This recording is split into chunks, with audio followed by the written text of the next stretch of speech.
जालना जिल्ह्यातील अंबड बसस्थानक रोडवर पडलेल्या खड्ड्यासंदर्भात एनटीव्ही न्यूज मराठीने बातमी प्रकाशित करताच बसस्थानक प्रमुखास जाग आली आणि प्रत्यक्ष खड्डा बुजवण्यासाठी स्थानक प्रमुखांकडून काम सुरू करण्यात आले आहे।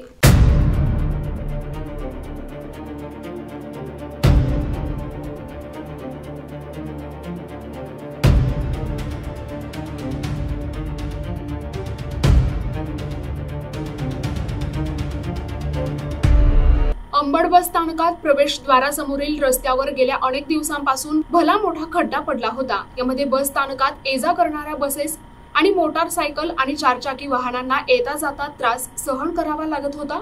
दिनांक 19 रोजी अक्षरशः महामंडळाची बस या खड्ड्यामध्ये तब्बल अर्धा तास अडकून पडली होती। याविषयी एनटीव्ही न्यूज मराठीने बातमी प्रकाशित केली असता आज स्थानक प्रमुखाला या खड्ड्याविषयी जाग आली आणि प्रत्यक्ष खड्डा बुजवण्यासाठी स्थानक प्रमुखांकडून काम सुरू करण्यात आले। हे काम तात्काळ सुरू झाल्यामुळे प्रवाशांनी कॉल आणि मेसेजेसद्वारे एनटीव्ही न्यूज मराठीचे रिपोर्टर अशोक खरात यांचे आभार व्यक्त केले आहेत। प्रतिनिधी अशोक खरात, एनटीव्ही न्यूज मराठी, अंबड, जालना।